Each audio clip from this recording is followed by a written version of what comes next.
In January 2015, Deontay Wilder became WBC heavyweight champion of the world by beating Bermane Stiverne via decision.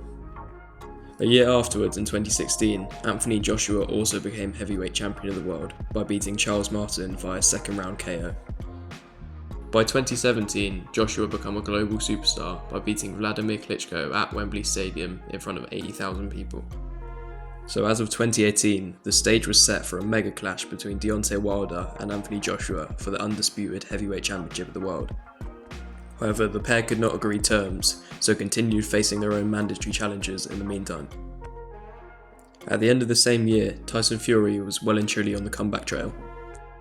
Perhaps expecting an easier fight against a man who had spent 2 years out of the ring, Wilder agreed to fight Fury for the WBC heavyweight championship of the world.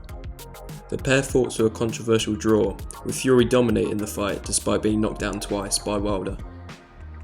Wilder and Fury were unable to agree terms for a rematch in 2019, so it looked as though Joshua vs Wilder was once again on the table for the undisputed heavyweight championship of the world. But disaster struck in June as Joshua was defeated in a massive upset by Andy Ruiz Jr.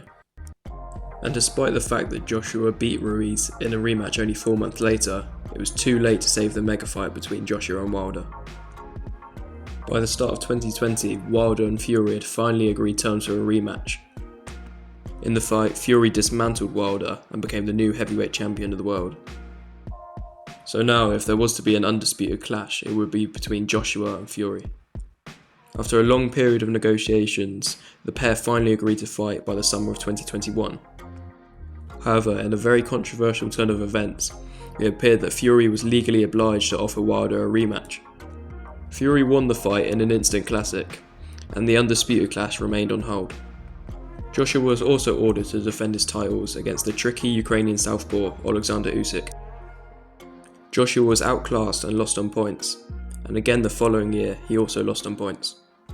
So with the pair both suffering 2 consecutive defeats, by the end of 2022 and into 2023, both were on the comeback trail.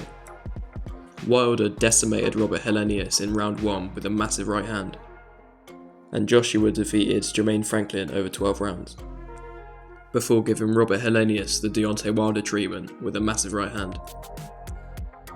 Rumours had been circulating of Joshua and Wilder fighting each other as part of a mega card in Saudi Arabia at the end of 2023. The card was to be headlined by the undisputed title fight between Alexander Usyk and Tyson Fury.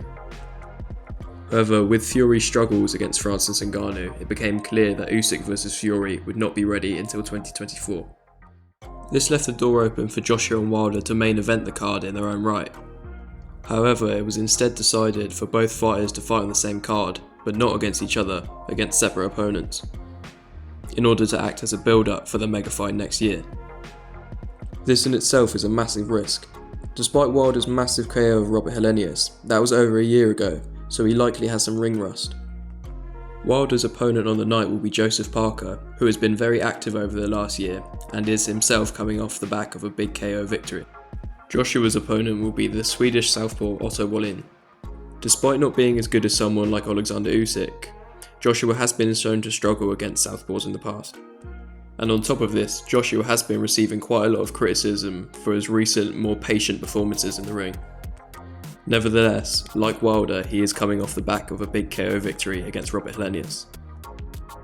So providing they both win these fights, then surely Joshua vs Wilder should be happening next year, right? Well, maybe. Many boxing journalists have noticed how Anthony Joshua is strategically ranked highly in the IBF rankings, and the current mandatory challenger for the IBF belt is Filip Hrgović. The IBF have already made it clear that if and when a rematch is announced between Fury and Usyk, they will strip the winner and award the belt to Filip Hrgović. Interestingly, this would have set up a fight between Otto Wallin and Filip Hrgović for the title, as Otto Wallin is also highly ranked within the IBF.